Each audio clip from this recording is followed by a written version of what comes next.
So, in today's session, we will be taking forward our last time's conversation on customers' mirror. Customer acts like a mirror for the organization. Now, there was a little, this is a little complicated topic. I'm sure some of you would have watched the recording last week, and I'm going to take to the from philosophy to framework. Now, when we move from philosophy to framework, you have to understand it is very scientifically designed. So, what I will do today is I will do a little recap of that part of philosophy which you should connect before you take a decision of framework and the conclusion on the framework, because conclusion on the framework will depend upon how philosophically you're strong and committed to that framework. Okay, so to begin with, I will start today's session with a prayer, and then we'll move on to this conversation of how customer can act as a mirror for you to understand if you're doing right or wrong. So we'll do a little recap. What did we discuss last time is very simple conversation on how does a customer act as a mirror at the philosophical framework. So there were an important point. If you go to the written to the namesake, what do you mean by a mirror? What you understand is during stable times, during when everything is all right, when things are moving well, customers judge companies purely based on the brand, the price, the product quality, the reputation. These signals are sent by marketing, these signals are sent by advertising, and these signals are also sent by stable processes that the company is following. So, customers are happy, customers are sorted, there is no problem, everybody is okay. But the problem starts happening the moment transformation or disruption is happening within the organization. Because at that time, customers stop assessing the brand and they start assessing the behavior. They watch the company, they watch the employees, they watch the service, they watch sales, they watch customer behavior, sorry, other competition behavior. So they are watching you at that time on a pure behavior. They want to see how company behaves when it's distracted, when its resources are stretched, when people are uncertain, and they treat that behavior as the mirror. What is the mirror? A reflection of what the company truly values. It's a reflection of what when you're stripped from the normal times, what are you allowing? And if a company's transformation, if a company's distraction behavior shows customers that service was quietly deprioritized, that product investment was quietly kept at the back burner, that people who knew the best were asked to step aside, this mirror shows. This mirror shows all the customers that a company was forced to choose, and company chose itself over the customer. And during this time, most mobile customers, which have the better options, which have better alternatives, those whose relationship is most commercially valuable, act on the reflection and they're usually right. This is the kind of a behavioral shift when they see the customer, companies resonate. If, on the other hand, transformation behavior shows customers that service standards were held, that the company was transparent about what was changing and why that relationships were actively maintained, rather allowed to just step aside. The mirror shows something rarer and more durable. that a company under pressure chose to honor its commitments. Now that company earns depth. That organization earns depth in loyalty. That organization has unchallenged operating period. Now this is very rare.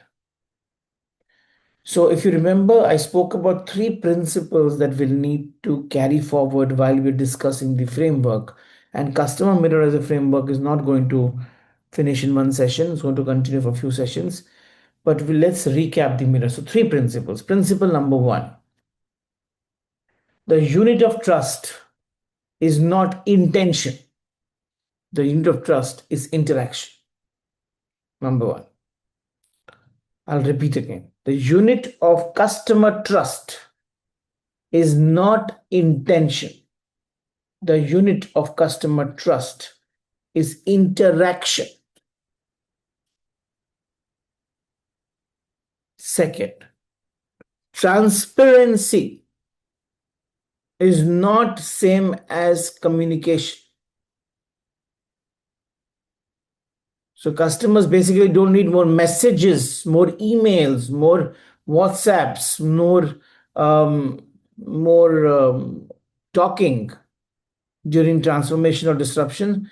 They need more honesty. And this distinction matters.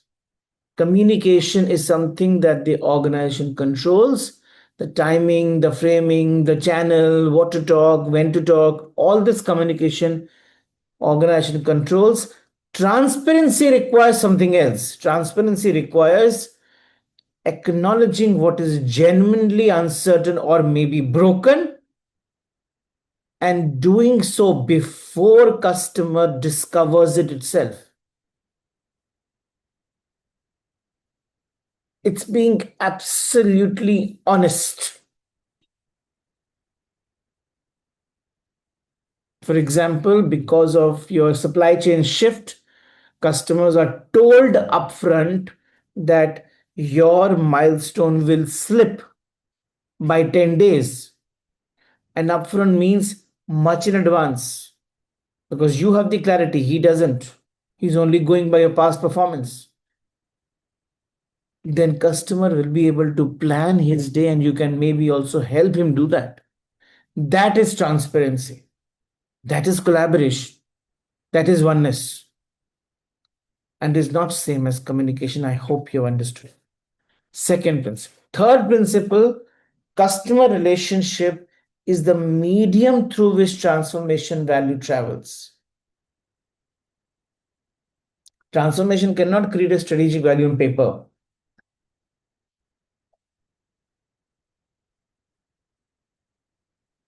Transformation doesn't create just new capabilities, new markets, new efficiencies on paper.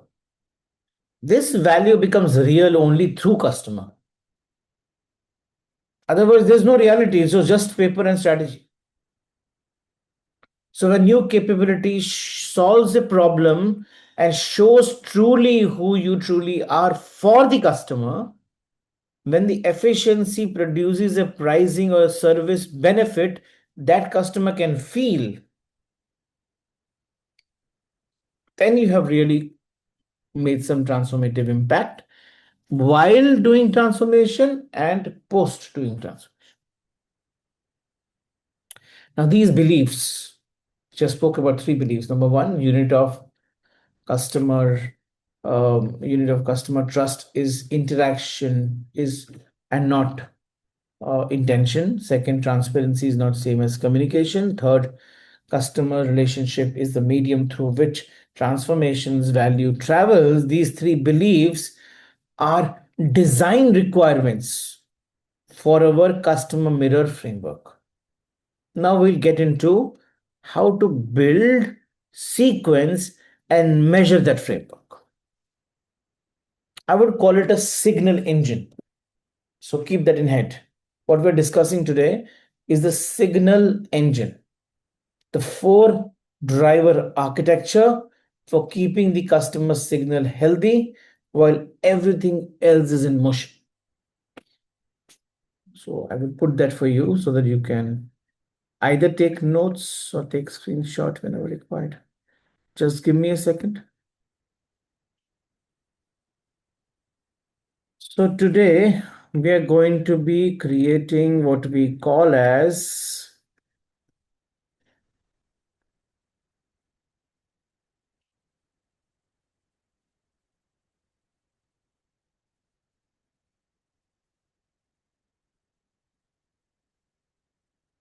the signal engine.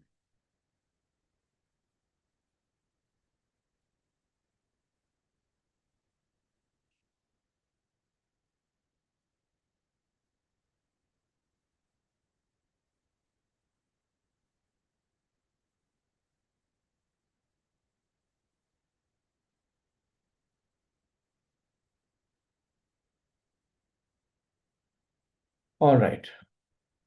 So what is signal engine? It is a four driver architecture. Four driver architecture. What does that architecture do? It keeps customer signal healthy while everything else is in motion. Because now you're transforming, you're making changes. So signal needs to be healthy. So there will be multiple parts to build this architecture. There is a four drivers. There is four-part flywheel.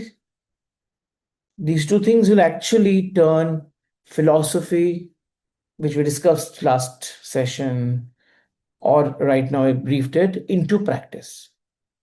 Okay. So the first part is called as the engine. So there are four engines and four drivers and four-part flywheel. I'll put that also down for you.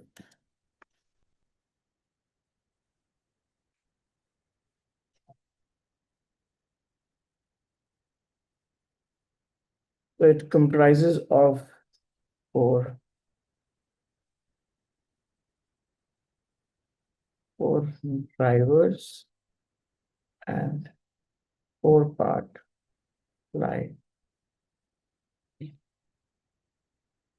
I will also bring this mathematically in front of you because that's how you will be able to make more sense out of the whole thing. Okay. Now, what is the four driver engine? What does it comprise of? What is why is it important? We'll discuss all that right now. So philosophy without architecture is sentiment. I've spoken this multiple times for you, that anything that we just speak philosophically and give some gyan around it, it is without architecture it becomes sentiment. So it's important to bring philosophy into architecture, and without an architecture you will not be able to create a logical framework for people to operate from. So, how does an organization actually keep its customer signal healthy during transformation is an important point. So, when internal attention is rationed, teams are reorganizing, every decision feels consequential. You need not a very philosophical and motivational conversation, you need an engine. Now, I will speak about four parts of the engine first, four drivers of the engine. So now picture engine like a turning wheel. The wheel is customers' trust through change. The thing you're trying to keep spinning while everything internally is disrupted. So what happens is that wheel is a internal trust, and you have to somehow keep it stable while the road is wobbly, while everything inside is transforming. How do I do that so that customer's trust is maintained and he does not take you as a non-serious player in his life? So the first driver is called as presence. So what is presence? So I just put the name here first.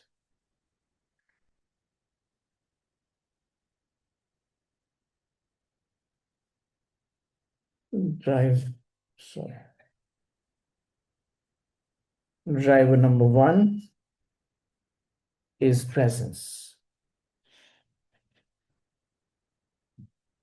Now, presence is the magic behind everything we do.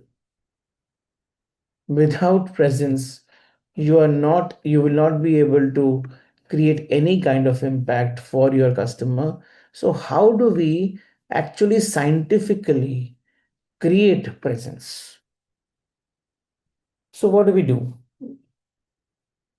Customers need to know that someone still owns their relationship. Someone still owns their success. Someone still owns their emotions. Someone still owns um, their part of the value chain, not theirs. And it has to be known explicitly, experienced visibly. This experience cannot be non explicit and non visible.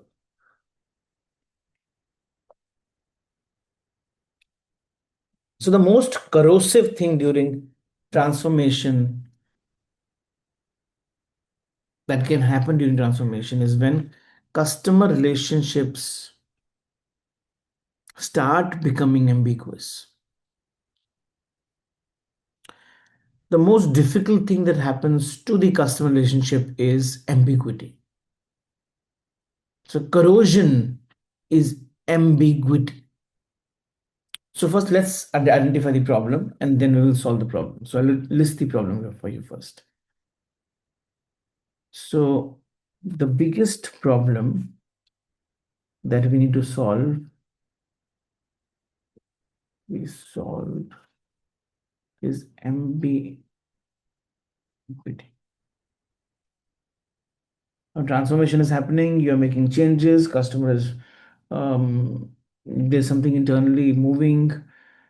You have to solve ambiguity problem for the customer because although he does care for you, although he does empathize or maybe sympathize with you, but at the same time he doesn't much care how do you take care of himself because he needs care, and you are telling him, I'm sorry, I won't be able to take care of you because I'm myself in disruption.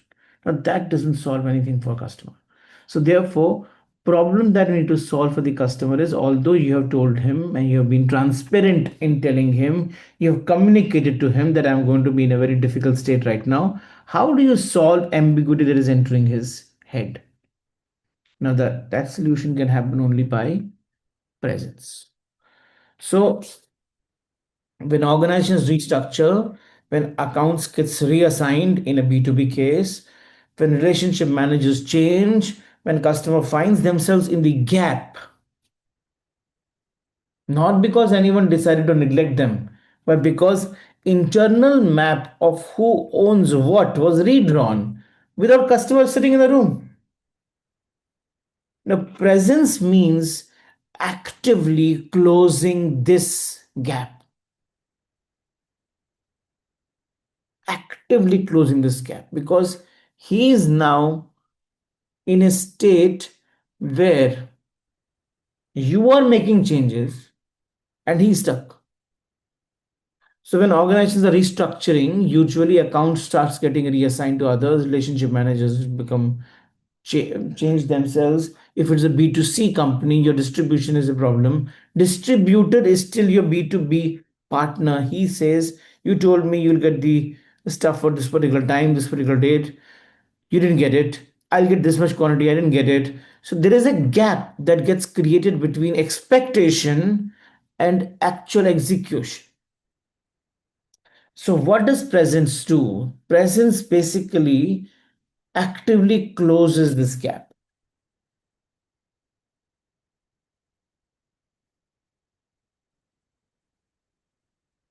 It closes this gap. So now, most important thing here is, how do I close this gap? You will need to actually do three things. Number one, you have to have a named, reachable human for every account above a defined commercial threshold. You have a defined commercial threshold. Okay, इसके ऊपर मैं हर एक account के लिए मुझे एक person, maybe I can't afford it right now, but that is something that you will have to do, otherwise you will have a bigger loss. So first is, you have to name, there has to be a named reachable human for every account above a defined commercial threshold. A proactive outreach schedule, not reactive damage control. As I told you earlier also, most important thing is customers should know from your mouth that something is going to delay, something is going to break before it actually breaks. Then you will only be doing breakdown maintenance, and you will not have done the preventive maintenance. So number one, I'll put that down for you.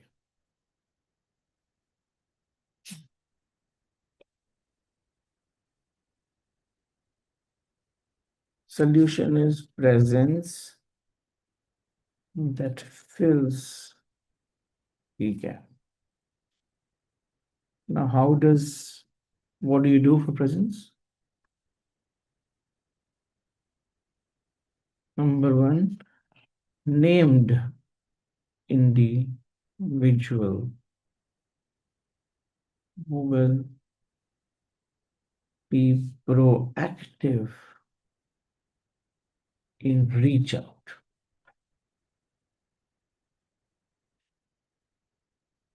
That is the first. The second is a documented relationship brief that travels with the account when personnel change. So institutional knowledge does not evaporate with each departure. So therefore, it's important that we are able to create a documented brief. Documented brief. You cannot defer the the brief. You cannot defer the brief defer the brief by even a week, because the brief has to travel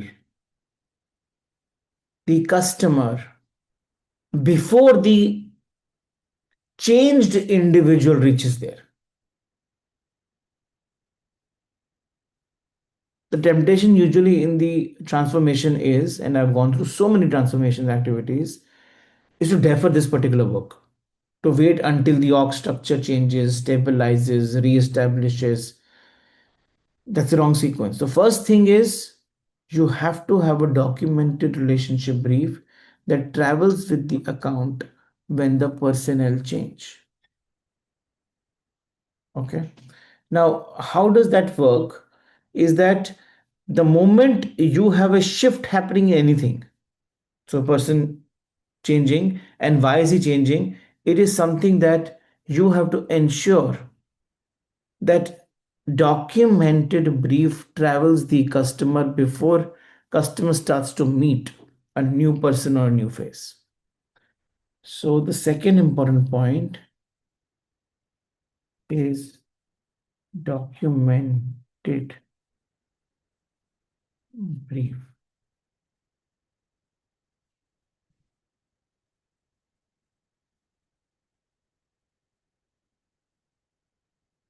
That travels before the changes hit. Before the changes hit. Now, this is the second important point to solve the ambiguity problem, and creating a presence by to fill the gap of ambiguity. Now, what is the next important thing? Is the time to establish presence, the third important thing. So, three things. One, you have a well defined, named, reachable human for every account. Second is, you have a documented relationship brief that travels with the account when the personnel change. Third, the timing. if your timing is misplaced, whether you have a new person, whether you have a brief, whether you have a communication, you will lose account forever.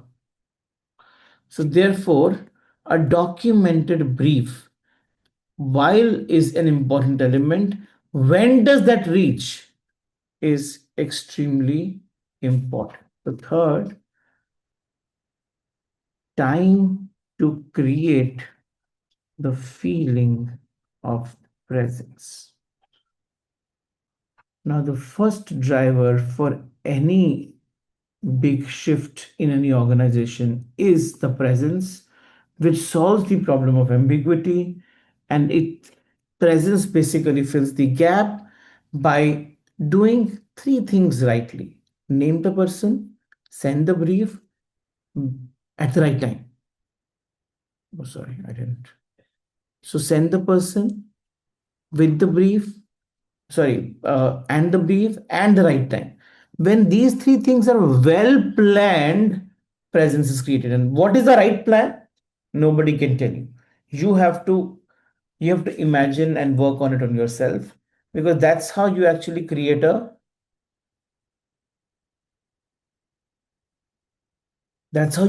a right trust metric with the customer. So the right time to establish presence is immediately after announcement, if you're announcing, and not after restructuring stabilizes. So customers will wonder, they will keep wondering whether anyone still owns the relationship till they start, till they, till, and, uh, and if they're wondering, they will have to start answering questions themselves. And I'm telling you, majority of the times, if you're not proactively answering those questions for customers' answers will be very ruthless. No matter how great you have performed in last 20 years of your existence, it doesn't matter. They only look at what you're doing today. Okay. So the first driver is the presence. The second driver, let me put the second driver.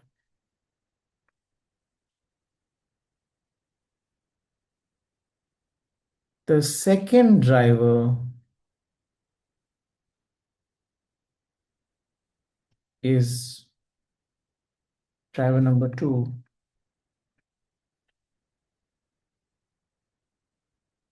is promise.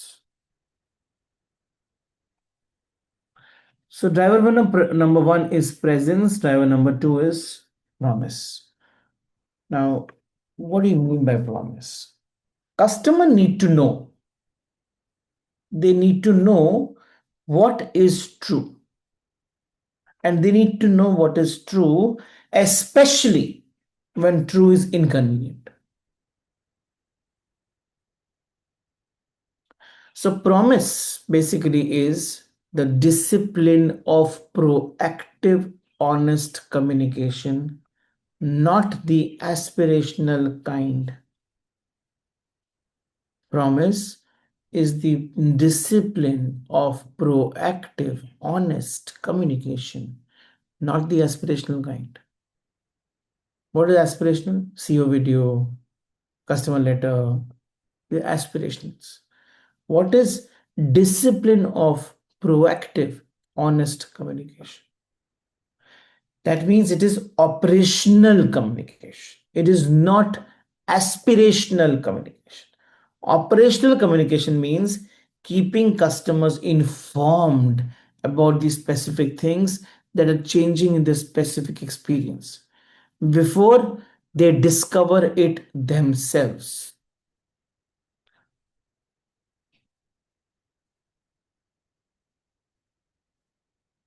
So I would say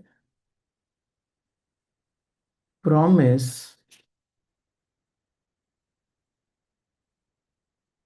is the operational communication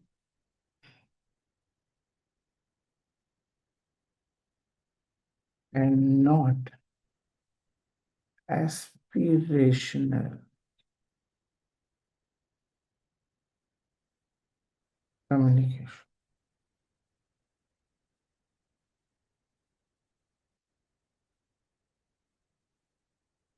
So promise is an operational communication, not aspirational communication. And therefore, there are three kinds of operational communications that you can do or operational promises that you can do. What are those three kinds of operational promises? Let's understand that. The first category, product and product and roadmap of your shift transparency. So if milestones are slipping, if features are being deprioritized, if the integration is creating a period of reduced product investment, relationship investment, say so clearly with as much specificity as the situation allows.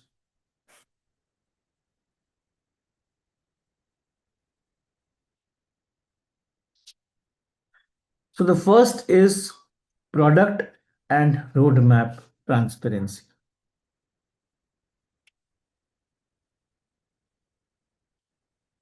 The first is product and roadmap transparency.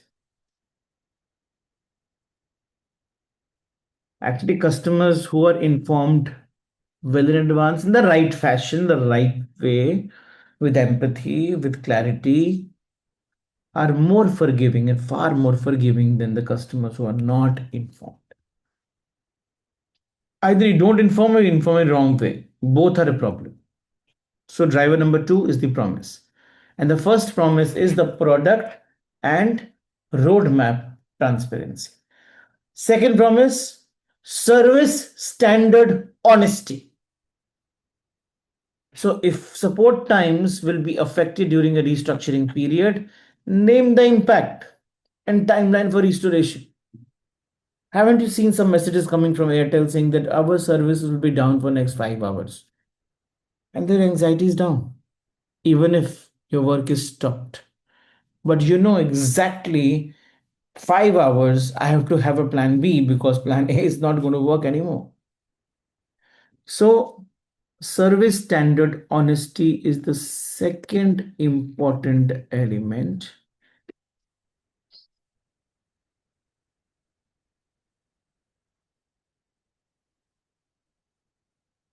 Service standard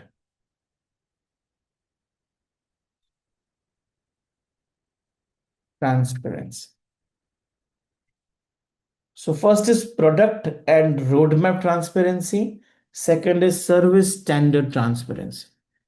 Now, this is an extremely important point because on one side, I'm telling them the delivery times, in full, not in full, part, etc. What is happening tangibly? Second, I'm telling them how is my service going to be affected during this time of my transformation slash disruption.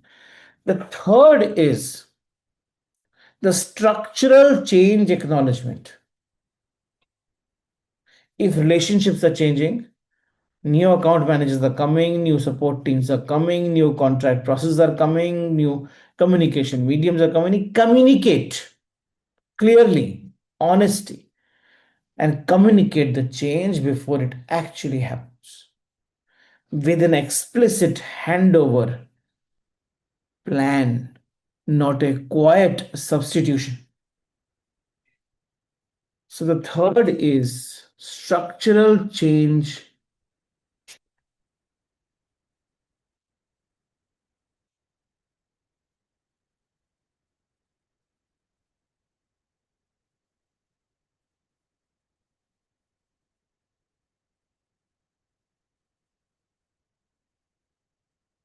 So the test for the promise is not whether the organization is communicating frequently, it is whether the customer at any point of time during the transformation is suffering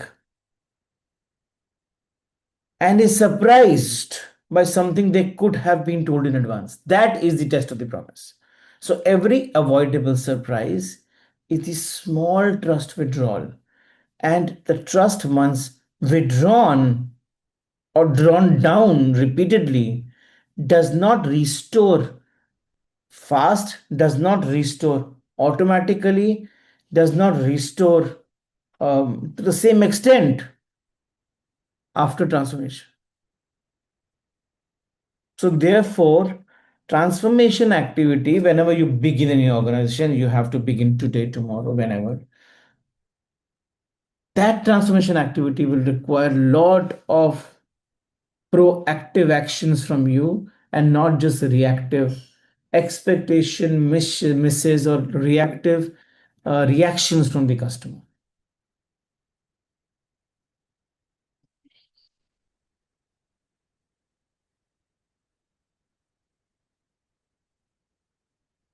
The third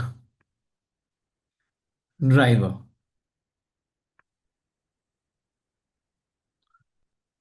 the third driver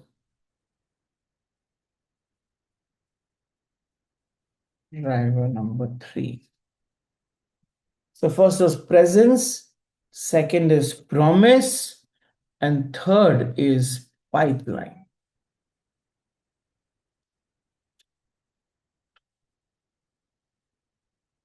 What do you mean by pipeline? So now understand. Customers need to see and see that clearly that the company's future is one they want to be part of. You're making a shift, you're making transformation, you are doing new things, you're doing things which are good for you. But have you ever thought that how is it going to add value to my existing customer? And if you have thought about it, customer must see it.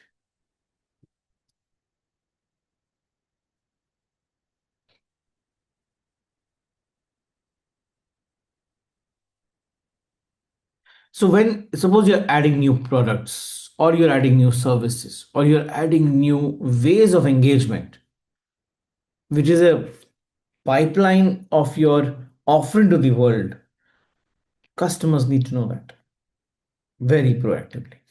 So customer need to see that the company's future is one they want to be part of. One of the quieter ways of transformation erode customers' loyalty many times because now you're creating a new product, you're creating a new service. He's not aware about it. A period in which the innovation slows, the period in which the capabilities are deferred, and the trajectory that attracted customer in the first place appears to flatten. The reason is that you haven't communicated. So, pipeline is the driver that addresses this problem. It means keeping customers connected to the organization's forward direction. Not through promise of things that are genuinely uncertain, but through visible evidence of continued investment, continued development, and continued ambition on their behalf. This can be what? This can be a product roadmap sharing session. It can be a preview of the assets or the new platform that you're creating for the customer. Customer should know whatever you are doing, it has to be in partnership with them. The era of the business that we are living in is no more a transactional era. It is not even a relationship driven era. It's a collaboration era. It is many to many collaboration happening right now. So it might be a joint roadmap conversation that involves customer in shaping the direction which will affect them in the future anyway. So the goal of the pipeline is to give customers a reason to stay that is forward looking. So the key to the pipeline conversation or key to the pipeline is collaboration. So customers who stay with you are the ones because they were part of this journey of transformation that you were having.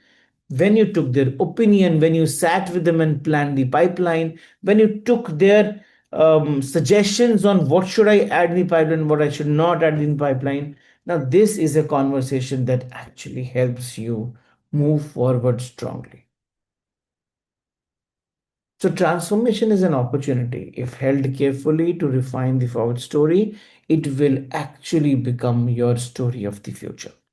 But if it is not handled carefully, then mishandled transformations, the opportunities starts sliding down rather sliding up. So, goal of the pipeline, let me write it for you. Goal of the pipeline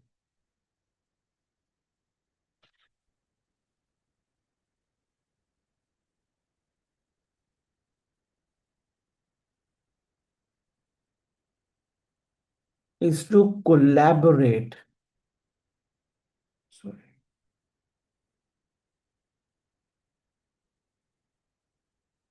with the customers to generate deeper connections and deeper relationships.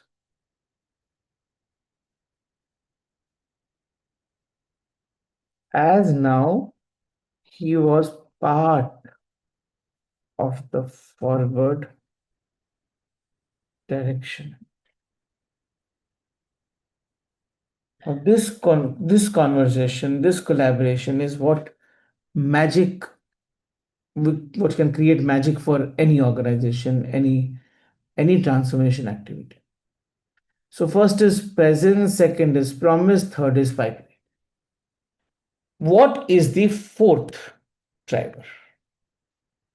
The fourth driver is proof. Customer need to see and feel the transformation.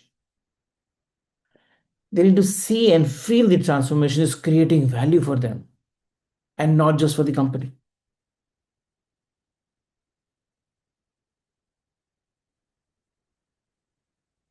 Proof is where signal engine connects to the transformation's underlying strategic rationale.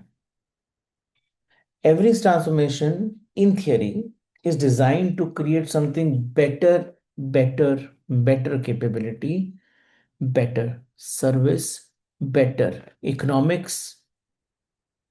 The proof is the discipline of surfacing that value in the customer's experience in the real time, rather than waiting for the transformation to complete and declare success. So the fourth driver is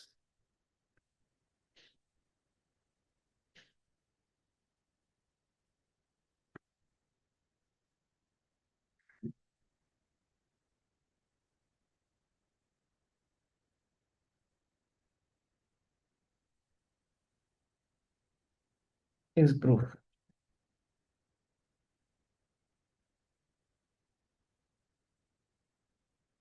So what do you mean by proof? Proof is the most powerful driver.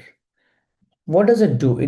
It actually converts the transformation from something happening to the customer to something happening for the customer. So what does it do? It converts transformation from something happening to the customer to something happening for the customer.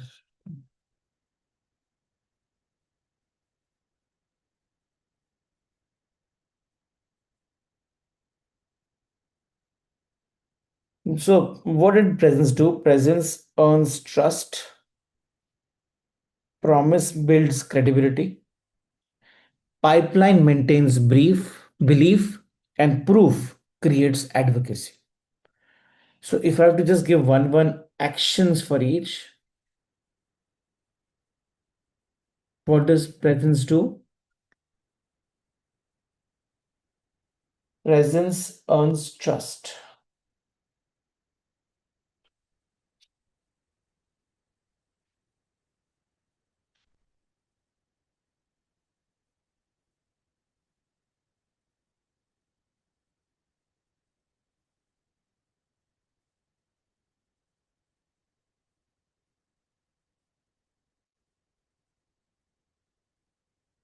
The presence earns trust. Promise.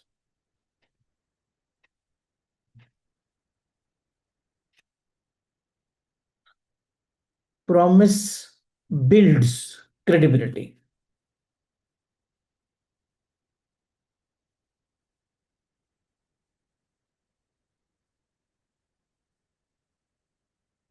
Number three,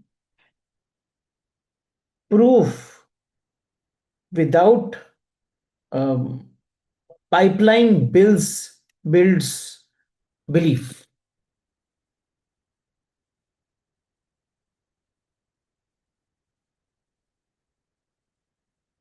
So there is trust being built, there is credibility being built, there is belief being built.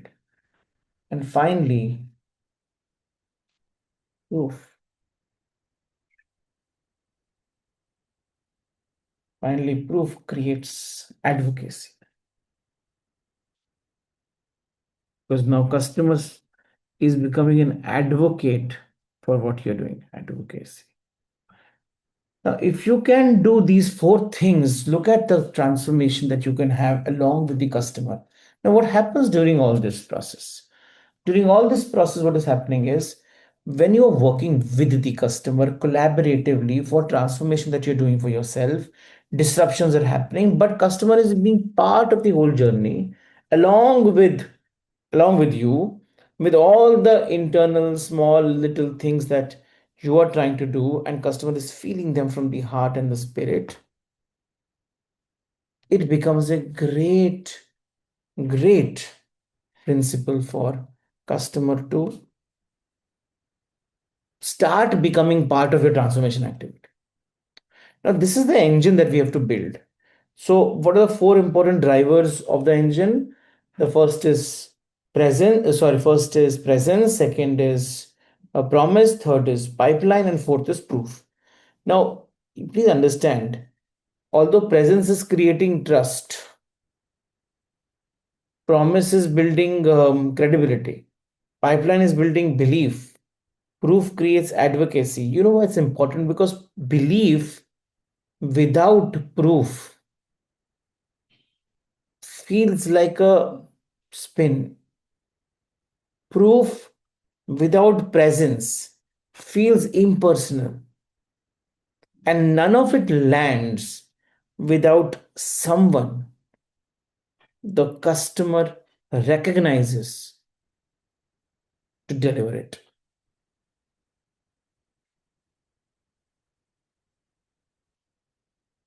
So, proof is not uh, the only element.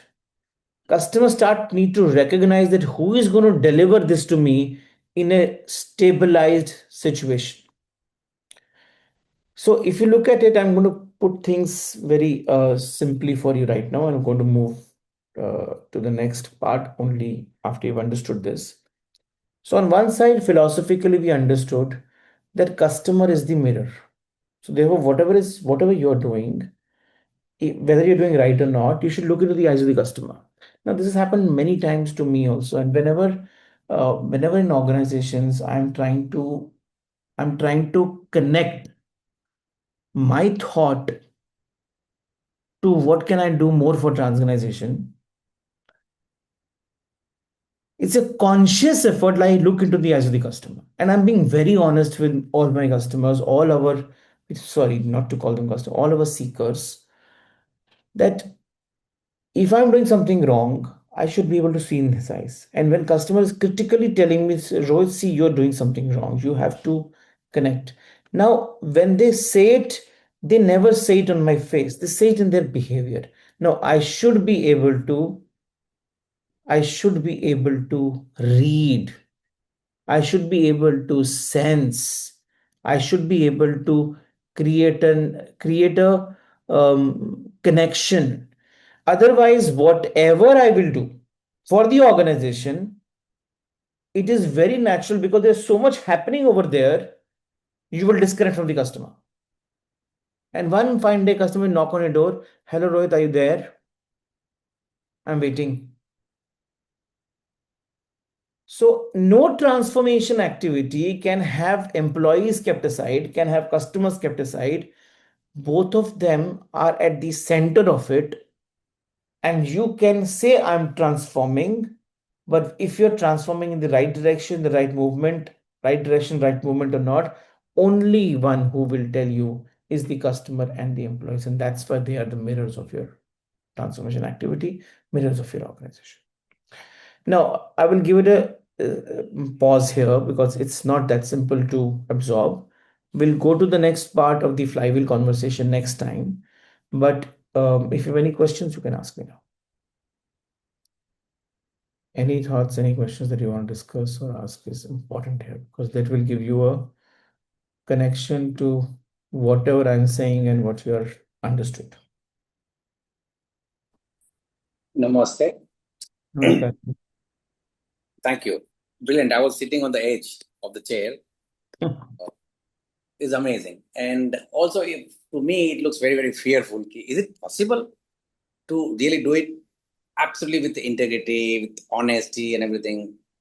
So, yeah, I was a bit fearful. Skip But it. without this, now today's world is not possible. Everything is very transparent anyway. I understand. So what you're doing is always on social media next day. Whether you've done it or not, still you don't even know how it went to the social media so fast. And as you will keep growing up, up and up in your organization, as you'll keep growing up, you will face, feel, and you will actually face dilemmas that you have never ever imagined. Why? Because you were being very careful, you were trying to do things with good intention, but because there was a lack of interaction, good intentions didn't work. So intention is important, interaction is equally important. Um, your clarity is important, but honesty with the customer is equally important. Your being with your transformation is important, but customer being taken care of while transformation is happening is also important.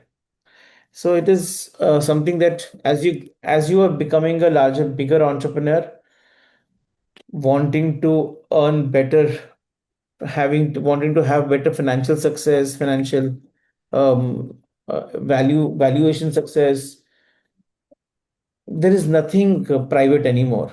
Everything is public only. Thank you. Thank you so much. Thank you. Thank you. Yes, Yogi. Uh, Thanks for the awesome session. My question stems from the thing is all the things what you already told it all together as a flywheel, working as a flywheel rather than as independent activities. Hmm. Uh, my question is how that can happen because all these four elements are fantastic. So that is one part of the question. The second is I'm still clueless about where I'm losing my customers amongst the four stages, whether it Hmm. is in the presence domain, promise domain, pipeline, or proof, and how can I get to that? That's my second part of the question. Hmm. Third part is because some of the customers are old, because as an academy, what we do is there are students whom we are dealing with, there are some professionals. Hmm. So, is use of social media advisable out here? Dealing with the past customers also. That is my third question. That's all. Hmm. So, how part we will cover in the next few sessions anyway, that how to do it. Where are you losing customers? You can lose customers anywhere. Any of these four stages. Can social media help you? Social media, I'm sure you already know it now, is a changed game completely. Some agencies are realizing it, some are not realizing it. What was the usual way of using social media? was post, boost, and then convert. So post, boost, convert PBC is not working anymore, because if you post and boost, it is only going in the clutter of your feed. Okay. So communication is not happening through post and boost anymore. Hmm. There was a time, I only have said on this forum, and I'm saying it still, that AI is going to become your biggest competitive advantage. But at the same time, the exponential usage of AI now has converted the coin very differently now. Now, now personal connection is your competitive advantage, because Okay. it's very easy to send out a dashboard today. It's easy to write an email today. So you can see very flowery, ornamental emails, and you know it is written by ChatGPT, not by you. Hmm. You see very ornamental messages, and you know it is Claude written it for you, has written it for you. You see very beautiful presentations being sent, documents being sent. Some people are writing large articles now, and we know it is not him writing. It is his thought, which is being fleshed out by an AI engine. Hmm. So doing a Darpan session on AI is very easy right now, but Okay. it is not useful for you. I can, if I just send it to you, you will have somebody talking, and there'll be no connection like you're talking to me right now. So the spiritual connection on every document that I'm sending out, and every element that I'm sending out, every thought that I'm talking about is important. So credibility because of personal connection is more important than the documents that now you're generating like a factory because you have an AI engine with you. Okay. You with me here? Yeah. So therefore, social media has become a very easy game now. If it just has to be done for your personal happiness, because social media you just give AI, AI can do it completely for you. But will social media remain the same character now? And answer is no. Think how social media is going to be changing its character. Okay. It will be more personal than AI, than digital. So digital transformation used to be the key 4 years back. It still is going to be for next 2 more years. But third year onwards, you'll start seeing digital AI detox happening, human transformation becoming important, human connection becoming important, human taken being given importance, which has been the theory for transformation from beginning, that you are more important than whatever you do. What is you? You is that spirit that is energizing this body today. Now, we have become a superhuman because we have got a lot of external elements which will help us transform, but that superhuman capability will not result in um,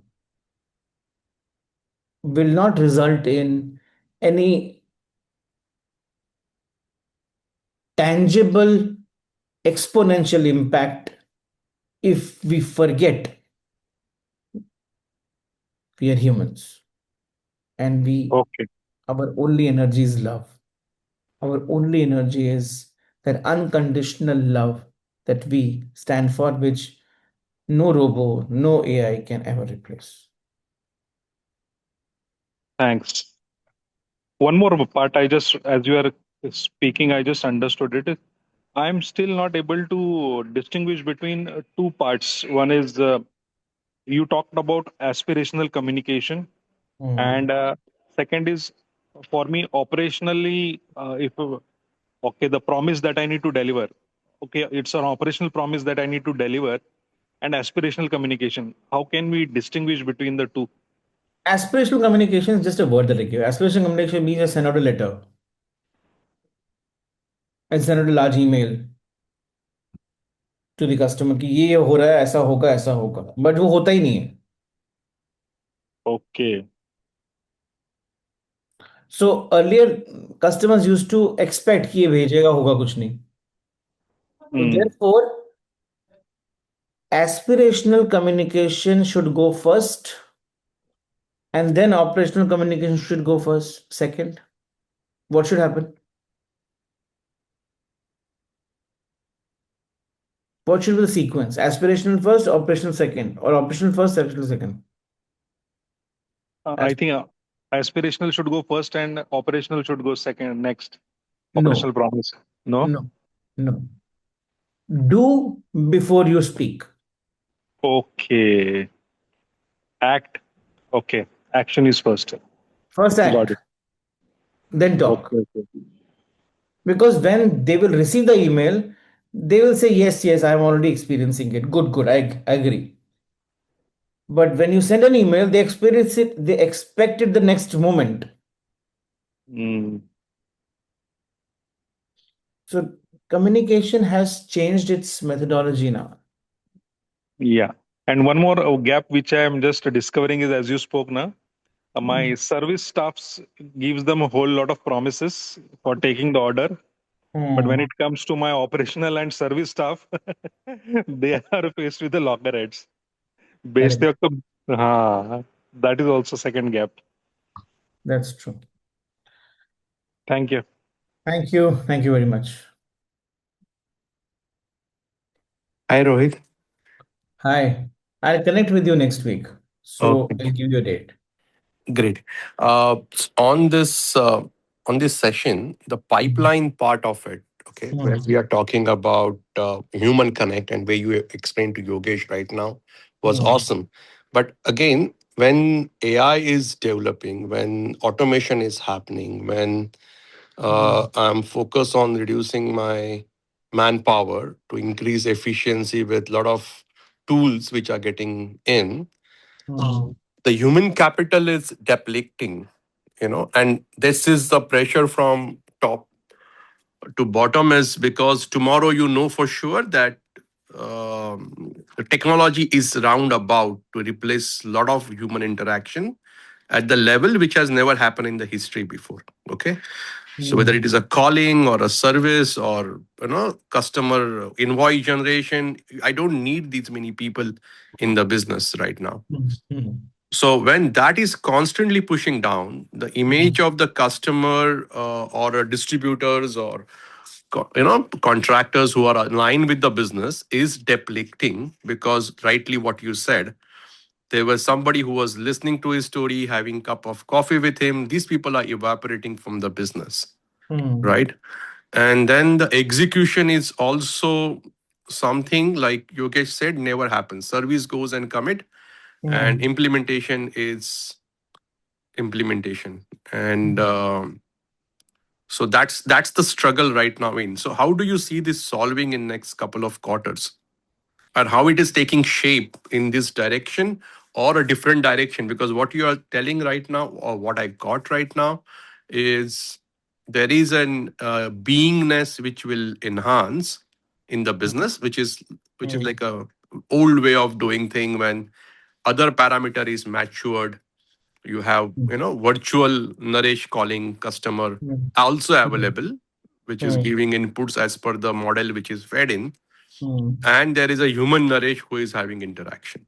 Hmm. So there has been a long debate on saying that AI will um, replace you. So the answer of that is clearly a no. So like IT was a tool that you got, AI is another tool that you've got. So now what happens is it only speeds up your work. It's almost like an amplifier. So for example, I have to shoot and edit a video. I don't need to do that anymore. I can just have to Give the script and it is done, and give the done. tonality and everything. Yeah. But who will do the scripting? You. Hmm. What happens with the final output? You decide. So beingness is going to be put in by you. Yeah, even in AI and communication in Even in AI data application. and report and everywhere. Yeah, So look at Interstellar movie that was correct. few years back that came.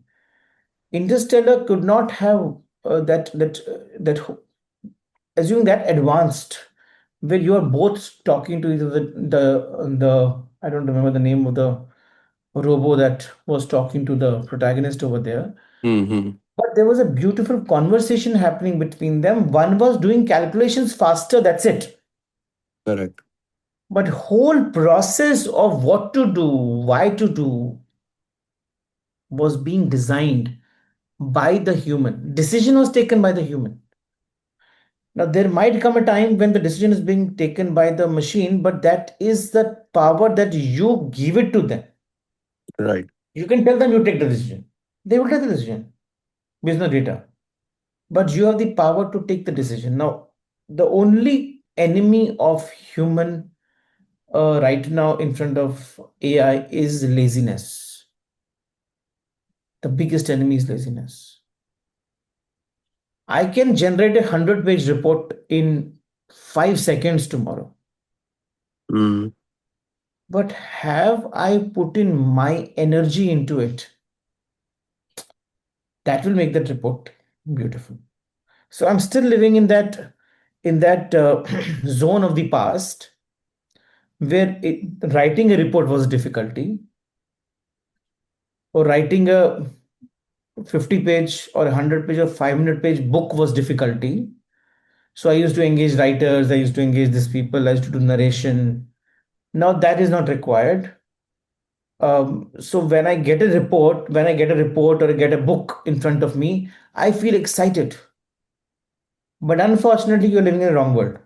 The world where people needed books is over, Mm. because now books are not valued. Books were valued. You writing a book was a value. But you becoming a book first is important, then writing is secondary. So Mm. with AI coming in, everything has become amplified, everything has become short now. Something that used to take ages to do, something that used to get paid for you to do, is now can happen like this. Therefore now what you will get valued for is your judgment, your creativity, your clarity, your thought process, Your and not what. intuition. Hmm. So when you're sitting with a customer, your energy will get valued. When you're delivering a speech, your clarity will get valued. When you are speaking to the customer and solving a problem, your wisdom will be valued. And it is very easy to read. So there is no more body and mind conversation happening. It's spirit talking to spirit. Hmm. But the bandwidth will get reduced, right? Because Rohit can only meet 10 people in a day, whatever, so that uh, but again, that there will be a follow up, there will be an action, and there will be a next version 2, version 3, version 4 required of the same interaction. Evaluation. So See, it will get AI will enhance everything. So take some time. The problem is right now that AI, I'm more scared of the AI because the resources of our earth are not enough to deal with this AI. hmm, We are yeah, going to go to a very different we go to Stone Age if you use AI. dimension. Mm-hmm. Mhm. And so, what you're saying is this report example which you gave can be depending on who is making it. You have so Yes. indicators coming in. You can put thousands of accelerator putting into it from AI, and it just by thinking about it, the So for peripheral thing. example, so for example, I write a book on transorganization. Okay, and I use AI to do it. That book will be still valued. Why? Because we are believing in you. Because transformation is already established. Correct. So credibility followed the book. Book will not create credibility for you, is the question I'm telling you. That So era is over. Hmm. that era is over. social media will not create credibility for you anymore. How you energize it through your human connect will going to give credibility more. So wait for a year. We'll be talking. Mhm. The human connect is the biggest competitive advantage. So beingness is where I can say Rohit and spirituality and the touch is the master. But Yeah. the process of implementation in 30 or 40 or 50 organization is a struggle in that size of 50 crore to 300 crore. Because Mm. above 1,000 crore, you have McKinsey, Ben, everyone working for you. And Mm. the human talent is also available in a big way. I think Mm. that's where the game will change of being entrepreneur in that small segment, big SME segment, I guess. Yeah. Okay.